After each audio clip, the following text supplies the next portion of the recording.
Apocalipse 21, versos 9 até o verso de número 27. Então veio um dos 7 que tem as 7 taças cheias dos últimos 7 flagelos, e falou comigo, dizendo: Vem, mostrar-te-ei a noiva, a esposa do Cordeiro.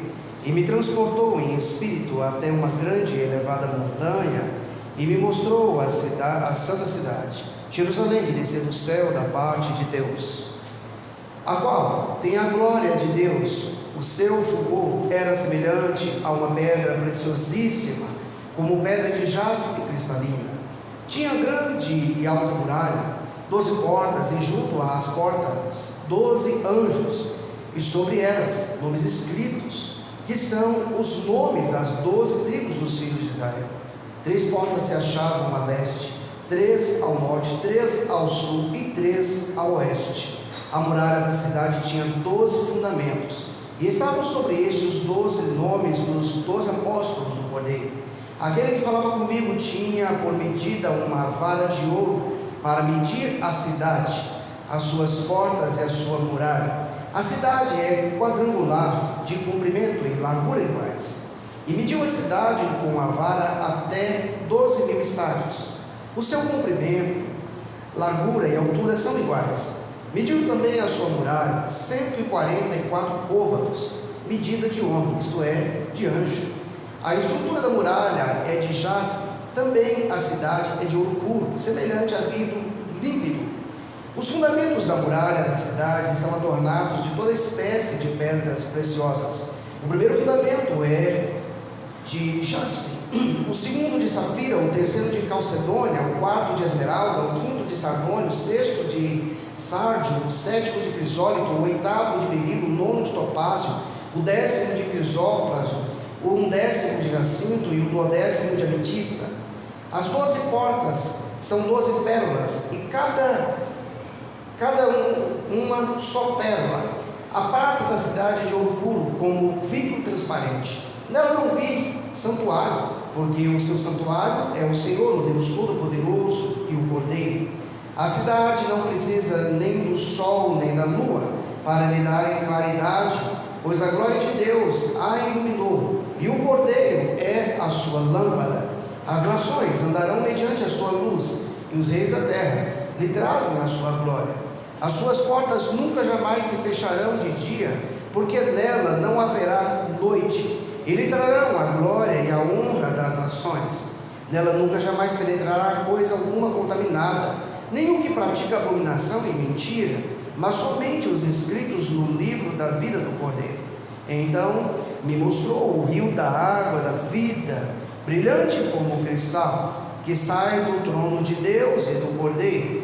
No meio da sua praça, de uma e outra margem do rio, está a árvore da vida, que produz 12 frutos, dando o seu fruto de mês em mês, e as folhas da árvore são para a cura dos povos. Nunca mais haverá qualquer maldição nela. Estará ao trono de Deus e do Cordeiro. Os seus servos o servirão, contemplarão a sua face, e na sua fronte está o nome dele. Então já não haverá noite, nem precisam eles de luz de candeia, nem da luz do sol, porque o Senhor Deus brilhará sobre eles, e reinarão pelos séculos dos séculos. Amém, queridos? Podem se sentar. Amados, nessa noite nós teremos o privilégio, a alegria de poder refletir, de poder meditar a respeito do tema: o esplendor da cidade e os servos de Cristo. Queridos, o tema que nós abordaremos hoje, ele nos conduzirá a um verdadeiro contraste, pois nós moramos em um país o qual a maior parte das cidades que compõem esse país, elas se destacam de forma negativa por alguns quesitos, entre os quais eu posso elencar a falta de saneamento básico. Existe falha nos serviços de abastecimento de água, na coleta e no tratamento dos esgotos, a limpeza urbana, a coleta, a destinação do lixo, e a drenagem e manejo da água das chuvas são vistos todos, absolutamente todos, como pontos negativos, como serviços que ficam aquém. Além disso, nós ainda podemos aqui adicionar a péssima qualidade dos asfaltos, e isso pode ser evidenciado, verificado a cada época quando as chuvas são constantes, pois ao se deparar com esse período nós vamos notar claramente a quantidade abundante de buracos que ocupam a maior parte dos bairros das nossas cidades. As UPAs, os postos de saúde, os hospitais, esses são locais onde nós podemos verificar a superlotação e um atendimento de péssima qualidade. Mas a pergunta que eu preciso fazer: será que algum dia a história da humanidade vai mudar? Menos corrupção e mais qualidade de vida para o povo? Será que esse dia vai chegar? Santo Agostinho, ele afirma que o ponto principal para compreendermos a história humana estaria na compreensão desta história, que é vista de dois ângulos diferentes: a luta entre as duas sociedades, uma fundada nos impulsos terrenos, que se apega às coisas temporais, ou seja, a cidade terrena, e a outra fundada numa perspectiva transcendente, que busca uma paz celestial e a salvação espiritual. Essa salvação, sem dúvida alguma, em Deus. E eles falam então da cidade de Deus, a cidade santa, a cidade espiritual. Por isso só a cidade de Deus é permanente. Os outros reinos, por serem bens mutáveis, esses por sua vez desaparecerão. Portanto, estejamos com os nossos olhos fitos nesse texto, para que o Senhor mostre aos seus servos quais as características que confirmam o esplendor da cidade santa, os quais passo a lhes apresentar a partir desse momento. E a primeira característica, queridos, está nos versos de número 9 até o verso de número 14, que nos fala da cidade que tem a glória de Deus. Então, queridos, o texto ele nos informa que existe uma transição, porque se vocês observarem, um dos 7 anjos, ele agora vai deixar aquele momento em que a terra na qual nós habitamos, que no futuro, no momento de Deus, quando se cumprirem as escrituras, vai sofrer flagelos divinos.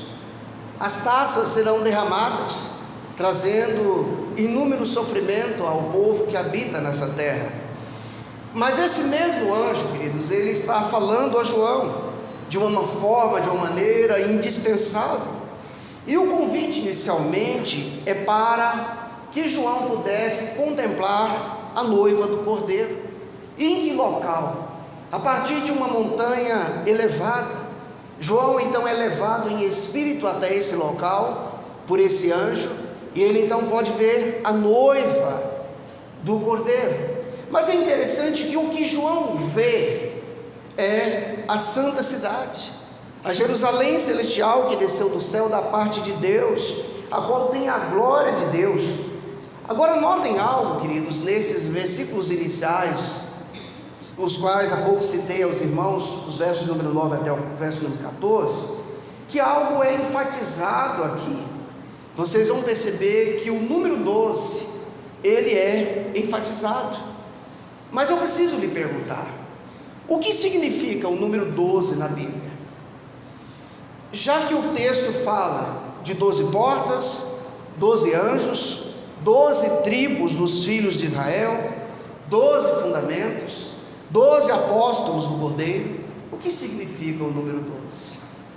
O algarismo 12 na Bíblia, ele retrata uma rica e diversificada ideia. Ou seja, queridos, ele é um número da completude ele é um número da harmonia divina. Queridos irmãos, nós podemos perceber que a descrição dessa cidade, ela traz em seu contexto, haja vista que essa visão, ela acontece quando João está na ilha de Patmos, num tempo em que estão vivendo os contemporâneos de João. Hoje não é mais comum você observar cidades que são construídas com muralhas enormes, com fundamentos. As cidades hoje elas têm um aspecto completamente diferente das cidades daquela época. Mas preciso esclarecer, queridos, que naquele momento, para os leitores de João, essas pessoas estão se deparando com um padrão de cidade àquele tempo, àquela época, nos moldes daquele tempo, daquela época. E aquelas pessoas, esses leitores, eles então tinham o conhecimento que toda e qualquer cidade tinha fundamentos, tinha muralhas e tinham portas. E os fundamentos, eles têm um simbolismo todo especial que nós precisamos estar atentos nessa noite. Os fundamentos, queridos, eles simbolizam permanência, constatando com as tendas onde habitavam os estrangeiros e peregrinos. E eu preciso aqui lembrar que nós somos peregrinos nessa terra. As muralhas e portas, elas têm um simbolismo e uma indicação de proteção. Então, quando você olha para as muralhas, para as portas, esse é o real significado, proteção. Mas, então, queridos, olhando para esse texto ainda, nós podemos compreender, podemos entender que o povo de Deus jamais precisará temer qualquer inimigo. E você pode observar isso no próprio versículo em questão, que vai nos mostrar que esse texto traz clareza, que os anjos estão à porta servindo como sentinela. Então você vê aqui a eficácia de completa proteção dessa cidade.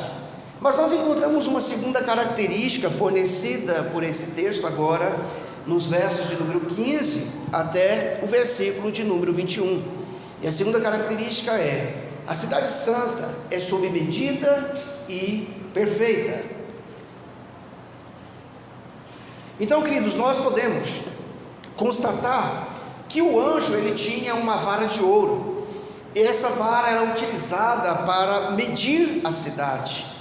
E, queridos, olhem, percebam que ele então começa a mensurar cada espaço daquele. Ele começa a medir aquela cidade, as suas portas, a sua muralha. E, queridos irmãos, percebam vocês que as medidas, elas são impressionantes. Muitas vezes nós temos dificuldades de entender quando se fala de côvados, quando se fala de estádios, porque eram as medidas da época. Mas eu e você então, trazendo isso para o nosso linguajar, trazendo isso para a nossa linguagem, nós vamos então ter uma ideia do que eram esses côvados, do que eram esses estádios, usados aqui como uma unidade de medida. Queridos, 46 centímetros era então a medida aproximada de um côvado. Então, a partir do momento em que nós entendemos que cada côvado trata-se de 46 centímetros, essas muralhas, elas tinham aproximadamente 66 metros de altura. Você já parou para pensar num muro com 66 metros de altura? Essa é a altura dos muros da Jerusalém celestial. E se um estádio corresponde a cerca de 206 metros, evidentemente que as medidas variam na antiguidade, naquele tempo elas variavam. Então a cidade, ela teria aproximadamente, em metros quadrados, uma medida de 2.500 quilômetros quadrados. E o que isso então traz para nós de importância, de entendimento, de aplicação, de compreensão? Isso significa que haverá espaço de sobra para os eleitos de Deus, para aqueles que vão habitar na cidade santa. Mas, amados, Ao olhar para os versos de número 18 até o verso de número 21, é impossível não ficar deslumbrado com a perfeição dessa cidade, a qual é feita sob medida.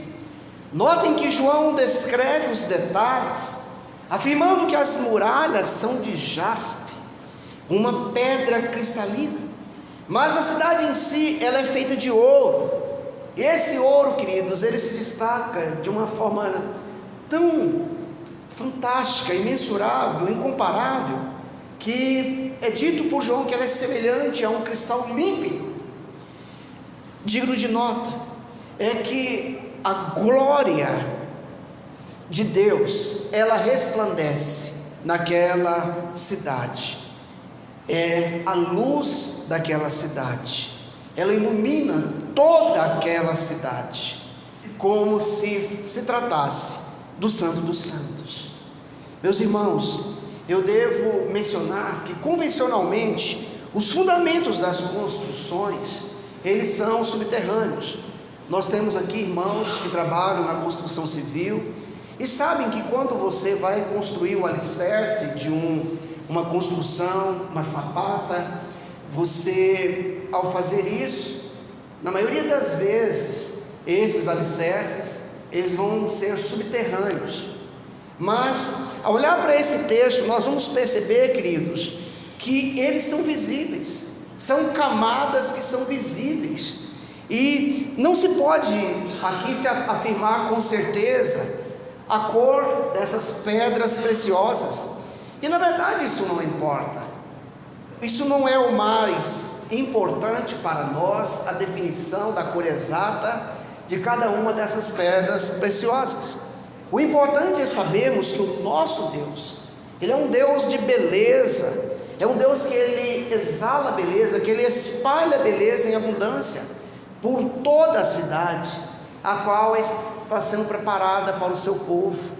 Oh queridos, quando nós nos deparamos com um texto como esse, como o nosso coração anseia para que um dia nós possamos estar nessa linda cidade, nesse lugar tão bonito, nesse lugar que está sendo preparado para o povo de Deus, com tanto carinho pelo nosso Senhor, pelo nosso Deus.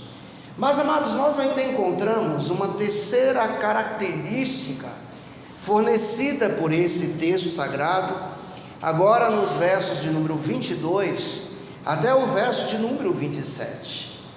E a terceira característica que é fornecida por esse texto sagrado vai nos falar que a cidade é desprovida de alguns recursos. Então, queridos, ao olharmos atentamente para os versos 22 a 27, nós podemos perceber o claro relato de João. Esse homem, ele está citando que a cidade, ela é desprovida de alguns recursos. Mas sabe o que é interessante? Todavia, isso ressalta o elevadíssimo grau do esplendor, do poder desse Deus magnífico. Então, essa cidade ser desprovida de alguns recursos, em nada deixa a desejar, mas pelo contrário, é justamente por essa cidade não contar com alguns recursos que convencionalmente nós temos em nossas cidades, é que vai mostrar o altíssimo, superlativo grau de poder do nosso Deus. E o fato da cidade ser habitada pela presença de Deus justifica não haver templo, porque o próprio Deus, amados, Ele representa a santidade.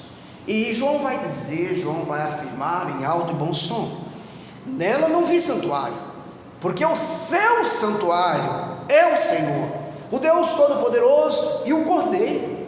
Então notem vocês que lá, queridos, não há a necessidade de um templo, de um local para adoração, para um local em que vai se discernir entre o sagrado e o profano, porque nesse local, amados, existe continuamente a santidade, porque Deus é santo, e nós que desejamos habitar nesse lugar, precisamos ser santo, como santo é o Senhor. Queridos, nós temos diariamente a oportunidade de refletir sobre a exortação, sobre quanto é precioso um santuário que nós recebemos de Deus. Essa reflexão tem que ser diária, tem que ser todo dia. Você precisa refletir sobre essa exortação todo dia. E o que nos diz essa exortação da palavra de Deus? Nos diz o seguinte: acaso não sabeis que o vosso corpo é o santuário do Espírito Santo, que em vós, o qual tendes da parte de Deus, e que não sois de vós mesmos, porque fostes comprado por preço? Agora, pois, glorificai a Deus no vosso corpo. O apóstolo Paulo, se dirigindo à igreja de Corinto, queridos, ele vai trazer essa exortação a essa igreja, sobre esse precioso templo. Oh, queridos, e como existem pessoas que têm maltratado o templo de Deus, como tem pessoas que têm tratado esse templo da pior maneira possível, têm prostituído esse templo, têm pinchado esse templo, têm feito desse templo, queridos, um local inabitável para o Espírito Santo de Deus. E Paulo exorta essa igreja, e essa exortação, ela é extensiva a nós, ela chega ao nosso tempo, ela ecoa através do tempo e chega aos nossos ouvidos. Em nosso contexto, uma cidade sem luz é sinônimo de precariedade. E por quê? Porque a luz, ela se tornou indispensável. Queridos irmãos, mas quando o Senhor Jesus, há algum tempo atrás, exercendo o seu ministério, ele alertou a respeito da importância da luz, ele exorta, ele fala da importância da iluminação da seguinte maneira: eu sou a luz do mundo, quem me segue não andará nas trevas, pelo contrário, terá a luz da vida. E nós precisamos nos perguntar, se o Senhor Jesus falou a respeito disso, e se nós estamos andando em trevas, alguma coisa não está certo, alguma coisa está muito errado na nossa vida, porque Ele é a luz do mundo, e quem o segue precisa, queridos, andar na luz. Não há permissão para quem segue Jesus andar em trevas. Essa pessoa precisa ter a luz na sua vida. Atualmente nós fechamos as portas, as janelas dos nossos lares quando se aproxima a noite, porque entende-se que esse é o horário de maior vulnerabilidade. É um momento, queridos, em que infelizmente os larápios, os bandidos entendem que é um momento mais fácil de se roubar uma casa, apesar que estamos vivendo um tempo que já não existe mais horário para furtos e roubos, para latrocínios, mas comumente à noite nós fechamos as portas, fechamos as janelas dos nossos lares, visando a nossa própria segurança e a segurança da nossa família. Mas na cidade santa, as suas portas nunca e jamais se fecharão. Não se fecharão de dia, porque nela não haverá noite. Olha que coisa fantástica, amados. Pensar que na cidade santa, o lugar que nós almejamos estar, não haverá escuridão, não haverá necessidade de se temer de fechar janelas ou portas. E é interessante, queridos, digno de nota, que João, ele vê essa cidade com os próprios olhos, ele percebe que trata-se de uma verdade absoluta, mas ele não contenta-se apenas em ver, ele vai fazer um relato, ele vai afirmar a respeito dessa cidade, ele vai dizer: A cidade não precisa nem do sol nem da lua para lhe darem claridade, pois a glória de Deus a iluminou, e o Cordeiro é a sua lâmpada. Então imaginem que luz perfeita, amados. A iluminação aqui é perfeita. A iluminação, ela vem do próprio Deus. Queridos, percebam as menções que são feitas aos versos de número 24 e 26, que indicam que haverá diversos povos na nova terra, e esses povos estarão então honrando ao Supremo Rei. Nós podemos constatar isso, queridos, no relato de João. Ele diz: as nações andarão mediante a sua luz, e os reis da terra lhe trazem a sua glória, e lhe trarão a glória e a honra das nações. Queridos, notem que o acesso a essa cidade, ele é restrito.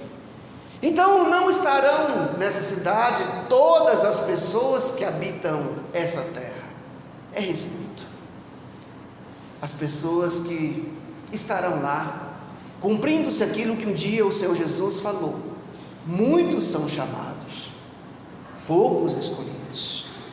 Queridos, então, saber que é restrito, isso significa que nela nunca jamais penetrará coisa alguma contaminada. O pecado não pode adentrar a essa cidade, a imperfeição, as falhas, a imoralidade, nada disso, queridos, adentra essa cidade, nem o que pratica abominação e mentira, mas somente os inscritos no livro da vida do Cordeiro. Eu preciso lhe perguntar, meu irmão, minha irmã, como está a sua vida? Se você almeja adentrar a essa cidade, é preciso pensar que aqui nessa terra, enquanto igreja militante, nós precisamos, queridos, já estar em constante treinamento para fazer parte daqueles que vão habitar essa cidade, para aqueles que farão parte da igreja triunfante. Dito isso, amados, eu passo à conclusão desse texto, e eu pretendo concluir essa reflexão fazendo uso do capítulo 22, especificamente os versos de número 1 até o verso de número 5, onde a pergunta que não quer calar vem à tona: e os servos de Cristo? O que faremos no céu por toda a eternidade? Antes de responder a essa pergunta, é importante notar nesses versos em questão motivos plausíveis para que nesse momento oportuno, queridos, esse momento que eu e você estamos vivendo, que nós façamos uma reflexão sobre o pecado praticado. Pecado esse, o qual contribuiu para que nós perdêssemos a oportunidade do primeiro paraíso. Os nossos antepassados, Adão e Eva, contribuíram através da prática do pecado para que nós perdêssemos o primeiro paraíso, o jardim do Éden. E eu preciso perguntar a você, e você simplesmente vai responder a você mesmo, se fosse oferecido para ti uma segunda chance para entrar no paraíso, você aceitaria ou rejeitaria?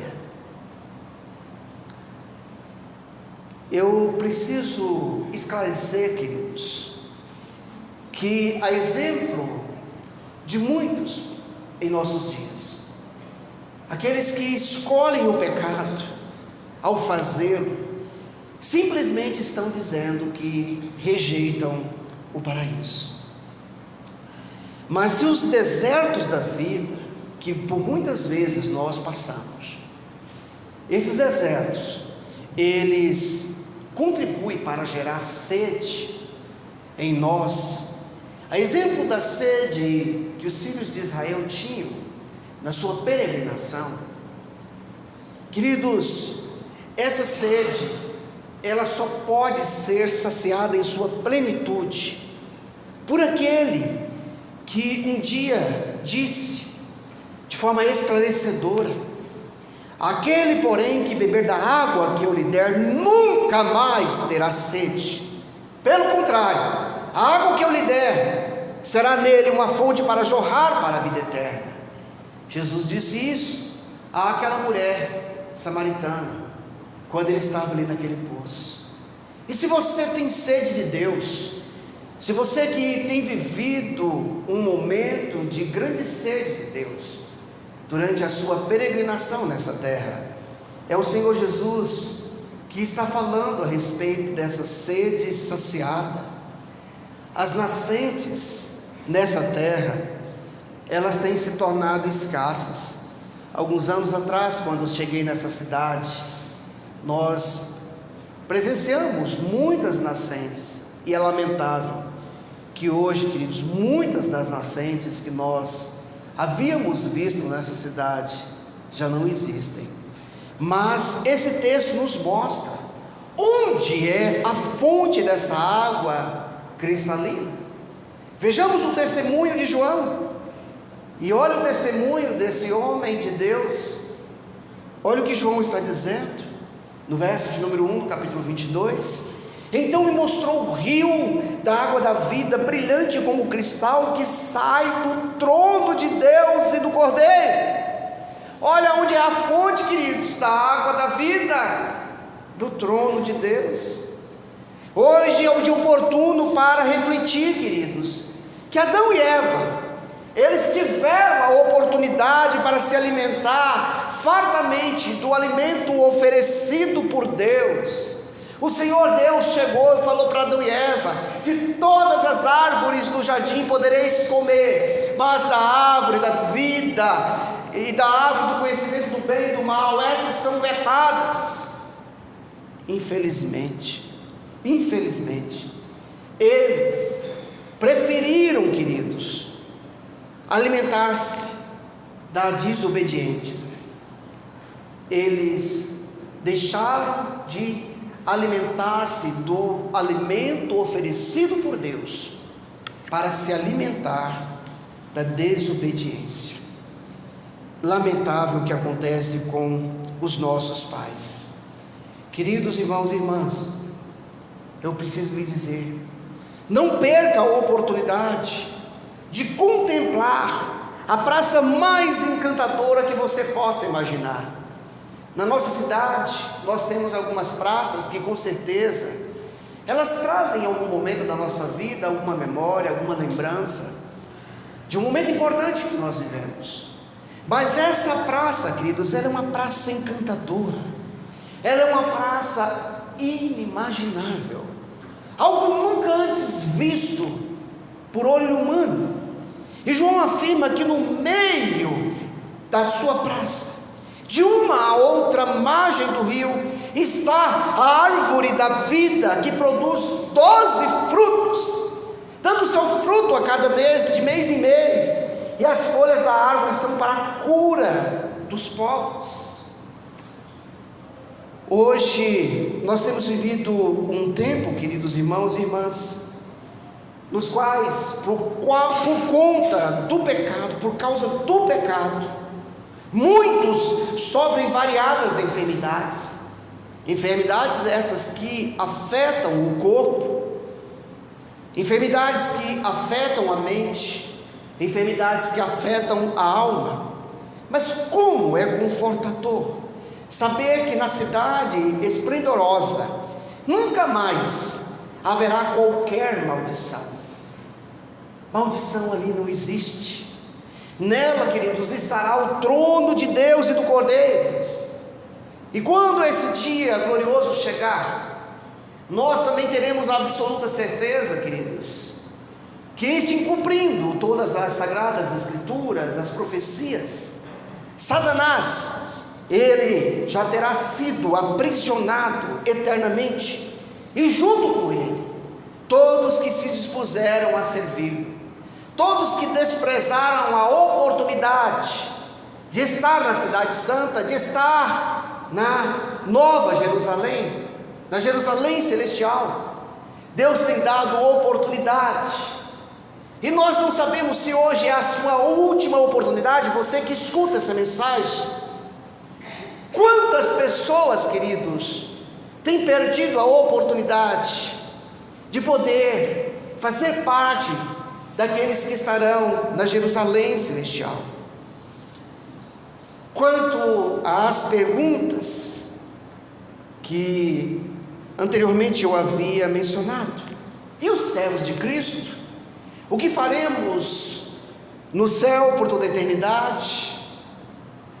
Sem dúvida, não apenas louvaremos ao Senhor, mas também o serviremos. No céu, queridos, o nosso serviço será perfeito. Aqui na terra nós enfrentamos obstáculos impostos, muitas vezes, por pecados, por fraquezas, muitas vezes por determinações de tiranos, que tentam proibir a obra de Deus, que tentam destruir templos, igrejas, que perseguem o povo de Deus.